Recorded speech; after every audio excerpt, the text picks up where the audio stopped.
이제 선호공리와 무차별 곡선 파트를 좀 결합을 시켜보도록 하겠습니다. 우리 선호공리는 먼저 이제 완전성, 이행성, 연속성 요 세 가지 조건이 충족이 되면 무차별 곡선이 그려진다라는 얘기입니다.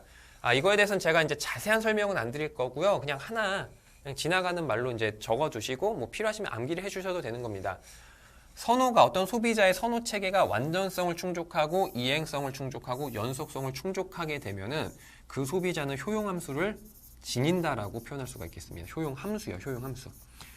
물론 우리는 서술적인 효용 체계에 대해서 무차별 곡선을 공부할 거기 때문에 구체적인 효용함수의 명시적 형태는 몰라도 전혀 상관이 없습니다만은 근데 완전성, 이행성, 연속성 요 세 가지 선호 공리 중에서 어느 하나라도 충족이 안 되면은 효용함수는 도출되지 않습니다. 그러니까 우리는 효용함수의 구체적인 형태를 모르지만 우리 머릿속에는 효용함수라는 개념이 탑재가 되어 있긴 있어요. 근데 그게 어떤 형태인지 모를 뿐이지 육안으로 확인이 안 될 뿐이지 효용함수가 있기는 있습니다. 그러니까 소비 선택을 다 하는 거죠. 다만 이 세 가지 공리 중에서 어느 하나라도 충족이 안 되면 효용함수는 수학적으로 도출할 수가 없습니다. 불가능하다라는 얘기입니다. 자, 그러니까 이 세 가지 공리가 만족이 되면 효용함수가 그려지고요. 효용함수가 그려진다는 얘기는 그거보다 훨씬 더 완화된 조건에서의 선호체계를 표현할 수 있는 무차별 곡선도 존재한다라는 얘기가 되겠죠.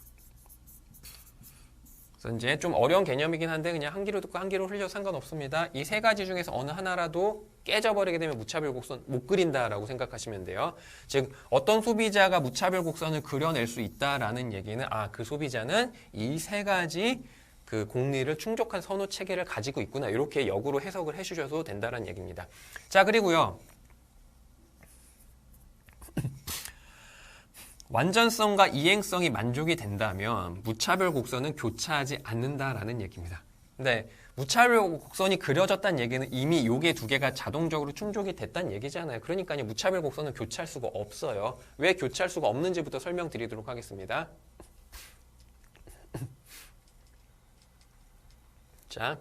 자, 예를 들어서 무차별 곡선 예를 들어서 이렇게 교차한다라고 한번 생각해 보도록 할게요. 교차합니다.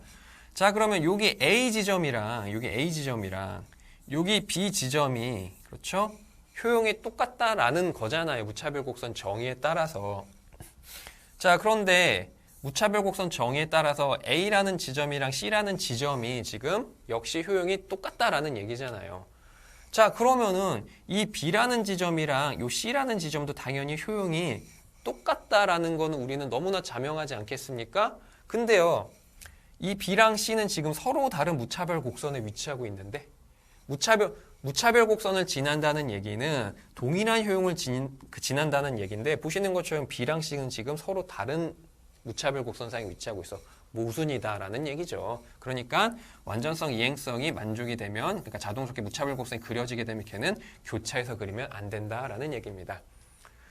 약간 좀 사족 붙이자면은 무차별 곡선이라고 제가 했는데 좀 어려운 개념입니다. 이제 학부 수준의 경제와 벗어난 개념인데 무차별 곡면이라는 것도 있어요. 그러니까 띠가 되는 거죠. 띠. 즉 선이 아니라 이렇게 띠가 되는 거예요. 띠. 이렇게 띠가 돼서 제가 빗금친 이 영역 내에서는요, 그러니까 이 구간 안에서는 모든 효용이 똑같을 수 있겠습니다만은, 이건 학부 수준의 범위를 넘어간 거니까 그건 다루지 않도록 할게요. 그래서 선을 정의한다면은, 그래서 선의 단조성이 단조성까지 안 들어간다고 그냥 선이라고 했을 때는 이 무차별 곡선은 교차할 수가 없다라고 보시면 되겠습니다. 혹시라도 문제 나오게 되면은 완전성은 당연히 자동 충족이 되는 거니까 무차별 곡선이 교차하지 않기 위한 전제 조건은 두 가지긴 하지만 이행성 쪽에 조금 더 포커스를 맞춰서 문제가 나올 수는 있을 거예요. 그래서 이행성이 만족되면은 무차별 곡선은 교차하지 않는다. 이것도 그냥 맞는 문장으로 동그라미를 해주시는 게 좋을 것 같긴 합니다. 자, 그 다음에 단조성이 뭐라고요? 선호의 다다익선이잖아요. 즉 여기 임의점 A가 있을 때 일로 가거나 일로 가게 되면 효용이 더 높다라는 얘기. 그래서 이 무차별 곡선 임의의 점 여기 A가 있을 때 이쪽에 위치한 점은 당연히 더 높은 효용을 지니고 있다. 그래서 고로 무차별 곡선이 이렇게 바깥쪽으로 이동하게 되면은 더 큰 효용, 더 큰 만족을 나타낸다라는 것까지도 우리는 확인할 수가 있겠죠. 그래서 선호의 단조성, 다다익선이라고요. X제가 늘어나도 효용이 늘어나고 Y제가 늘어나도 효용이 늘어나는 이런 상황에서는 이쪽으로 갈수록 효용이 더 높아지니까 무차별 곡선이 바깥쪽에 위치할수록 더 높은 효용을 나타내는 무차별 곡선이겠구나라는 것까지도 정리를 해주시면 좋을 것 같습니다. 자, 그 다음에 마찬가지 얘기입니다. 강단조성이 만족이 되면 무차별 곡선은 우하향하는 기울기를 지닌다라고 보시면 될 것 같습니다. 여기서 강단조성이랑 단조성은 구분 안 하도록 할게요. 괜히 막 이것까지 들어가게 되면 좀 너무 엄밀해지고요. 시험에서는 그렇게 막 구분 짓는 문제는 잘 안 나올 테니까요. 다만요, 단조성이 만족이 되면은 무차별 곡선은요, 어떻게 합니까? 우하향하는 기울기를 갖는다라는 얘기입니다. 이것도 이렇게 정의해 볼 수 있어요. 간단하게 증명할 수 있습니다. 자, 여기 A라는 점이 있고요. 자, 여기 B라는 점은요, A보다 더 높은 효용이 되겠죠. 단조성이 만족이 되니까 당연히 더 높은 효용입니다. 자, 여기 C는요, 당연히 더 높은 효용이 되는 겁니다. 그렇기 때문에 무차별 곡선이 만약에 이렇게 수평선으로 간다. 수평선으로 물론 그럴 수는 있겠지만, 잠깐만요. 다시. 자, 여기 이제 A 지점이 이렇게 있고, 여기 B 지점이 있고, 여기 이제 C 지점이 이렇게 있을 때, 얘는 더 높은 효용, 얘는 더 높은 효용이 되겠죠? 그리고 보시는 것처럼 이쪽으로 가면 A 지점 요 안쪽, 요 D 지점으로 오게 되면 당연히 무차별 곡선은 더 낮은 효용을 들어갈 수가 있겠죠? 그리고 일로 가도 더 낮은 효용이고요. 일로 가도 더 낮은 효용입니다. 그러니까요. A랑 동일한 효용을 얻기 위해서는요. 일로 가면 안 돼요. 무차별 곡선이. 당연히 무차별 곡선이 일로 오면 안 됩니다. 그래서 2사분면이랑 요 4사분면을 지날 수밖에 없다라는 얘기입니다. 그림이 좀 지저분해져가지고 깔끔한 데다 다시 적어드리면 이렇게 되겠죠. 자, A 지점이 있습니다. A 지점인데 일로 가게 되면 효용이 더 높아져요. 일로 가게 돼도 효용이 더 높아집니다. 그러니까 A 지점과 동일한 효용이 있는 지점은 여기 1사분면에 위치하면 안 돼요.